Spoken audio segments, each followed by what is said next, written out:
Alright, magandang araw po sa inyo mga boss, mga ma'am, mga sir. Property vlogging po tayo ngayon. House and lot. Very good location. Nasa puso ng Iba. Nasa heart po ng Iba, Zambales. Walking distance kayo sa Jollibee, sa mga bangko, sa palengke. Paglabas nyo dito, palengke na po yan ng Iba. Yung bagong palengke, ano? 7-Eleven, mga talyer, Max Fried Chicken. Okay. In-advertise na lahat, ano. But anyway, malapit po itong property na to sa mga lugar na yan.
Sa Iba, Zambales tayo. Ito po yung property.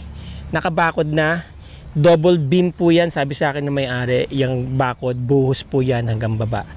Kasi, naka-backfill po itong bakod nila. Yan. Naka-backfill po yan. Yung bakod niya naka-design para hindi, alam nyo na, para hindi masira. Dahil nga kung naka-backfill yan, no? Hanggang dyan, nakapantay na po siya sa kalsada. Yan. Kasi itong lugar na to, pagdating dyan, sa lugar dyan, medyo binabahayang lugar na yan. Nagkakaroon ng tubig yan. So, wala naman kayo magiging problema dito kasi itong bahay na to, pagdating dito sa approach na to, pantay na po ng kalsada yan. So, dyan pa lang, ano na kayo, palabas na kayo ng Govic Highway. Hindi po binabaha itong lugar na to kasi yung kalsada, nakadesign po yan na yung level niya na para hindi bahain, ano po.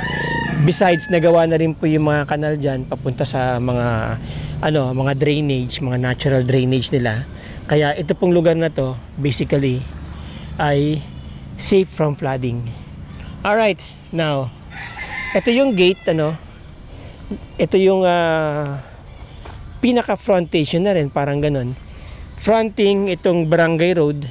Okay, ang siguro private road ito. Itong road na to, measuring about 1, 2, 3, 4, 5, about 6 or 4 meters siguro. Enough na makadaan ng maayos yung inyong SUV o van man yan, kayang-kayang pumasok. Tapos maganda ang kanyang corner kasi hindi kayo bitin sa pagpasok ng sasakyan niya, maluwag. Okay, siguro ito mga nasa 10 meters to or 8. Okay, so yan ang property. Ang haba nito siguro nasa 30 tapos by 20 kasi ang property po ay nasa 600 square meters. Alright, now may bahay po itong loob ng property. Yan, tapos maluwag pa. Okay, sir, yung bahay nyo ilang square meters? May idea ka?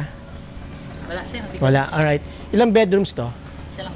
Isang bedroom tapos kitchen. Parang bachelor's pad. Okay, anyway, sige.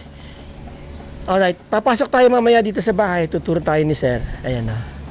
Okay.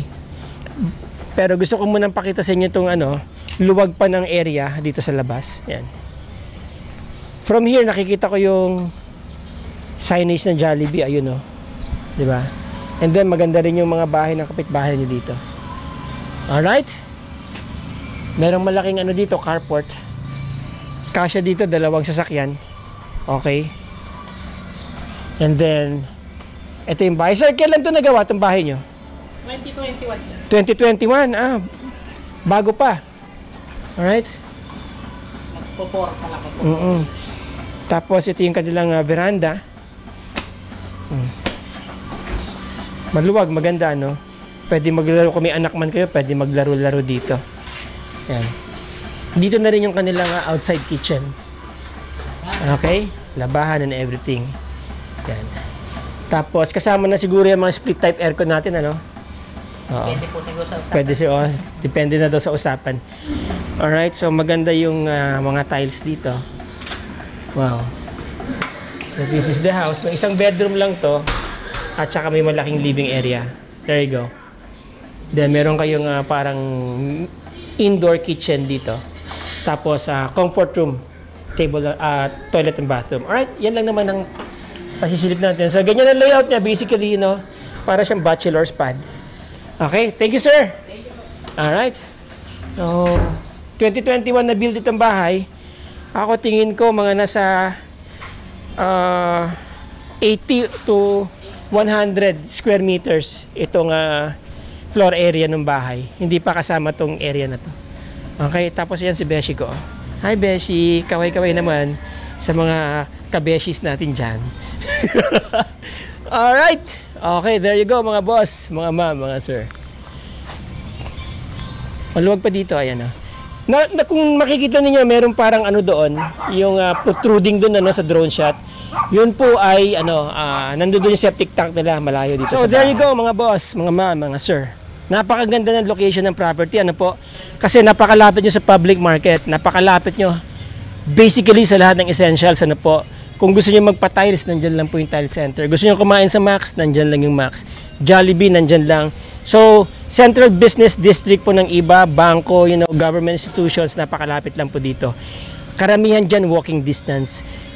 Since ang iba po ay coastal area ng Zambales, nakita nyo naman sa drone shot, malapit lang din po yung mga beach resorts, ano po? So, yung mga interesado po dyan sa property na to, mga boss, mga ma'am, mga sir, again, the property is 600 square meters. Clean title po yan. I can guarantee that. Malinis ang titulo nito. Merong bahay na pwede nyo tirahan agad kung habang dinidevelop nyo ng area na to. May isang kwarto. Nakita nyo naman, open design, ang layout, maganda. Okay. Ano po, very ideal sa mga nag-start ng maliit na pamilya. Okay? At maganda ang road right of way. Maluwag, hindi po siya makipot. Naka-backfill na tong area na to. Ano po, mataas po yung tinambak dito, tsaka hindi po buhangin lang basta ang tinambak nito. Dito nakita nyo, ayan, oh. Matibay po yan, okay? Matibay ang bakod, double beam po yan, buhos lahat. Alright, so the property is selling for 6 million. Malamang negotiable yan. Kaya yung mga gusto pong mag-schedule ng viewing dyan, mga boss, mga sir, nandyan ang aking contact details. Sa description po ng video, dyan nyo po i-click yung aking Facebook Messenger. Wag po dun sa isang page ko kasi hindi ko po agad nasasagot. Pwede nyo po akong tawagan sa Viber, WhatsApp, Globe, nandyan po yung number ko. Email nyo ako, nandyan ang aking email. Alright? Schedule natin ang inyong visitation. Again, maraming salamat mga boss, mga ma'am, mga sir. Magandang araw sa inyo, magandang umaga, magandang gabi, magandang hapon, saan man kayo naroroon. Till the next video. Ciao!